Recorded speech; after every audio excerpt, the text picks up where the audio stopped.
No se li escapa que ho hem de fer-ho en clau de futur, en clau de mirar el que podem fer si ens posem d'acord. Arenys de Munt havia de ser una activitat local amb una transcendència relativa. Però ens vam conjurar tots, justament com a conseqüència de la reacció de l'Estat que va fer cas a la ultradreta que ja existia aleshores, això que diuen que l'hem despertat i que és ara que apareix, no, ja sabem molt bé què era l'ultradreta. Aquella reacció que vam tenir, la resposta civilitzada d'estendre la consulta d'Arenys de Munt, de fet, fer-la a tot el país, allò va ser l'inici del que ens ha permès arribar fins aquí, fins avui. Per tant, què ens ensenya de cara al futur la història d'Arenys de Munt?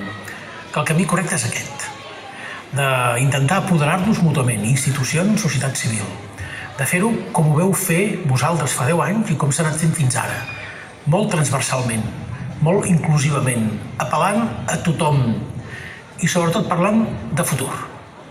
Per això, la commemoració d'aquests 10 anys és clar que és un motiu d'orgull, és un dia també per recordar-nos dels pioners, els primers que veu fer aquest pas al davant, que ens heu permès a tots els altres de fer-lo, però sobretot és el dia per reflexionar el que tenim endavant. Som molt més lluny del que mai no hauríem imaginat 10 anys enrere. Molt més lluny. Hem consolidat posicions que no ens hauríem imaginat mai. Tot aquest capital no es pot malbaratar. Tot aquest patrimoni no només s'ha de mantenir, s'ha d'incrementar, perquè ara sabem com fer-ho. Dificultats totes, i més que en vindran. Paciència n'hem de tenir molta, però com que vam persistir i vam perseverar, ho vam aconseguir. Fa 10 anys a Arenys de Munt. Ho vam aconseguir el dia 1 d'octubre.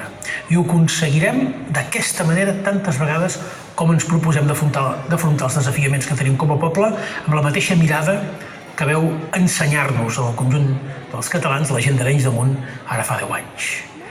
Continuem, doncs, en aquest camí, perquè puguem un dia, més aviat que tard, tots en llibertat, poder proclamar allò que ja va sortir de les urnes d'Arenys de Munt i es va estendre per tot el territori i es continua estenent, que és una Catalunya lliure.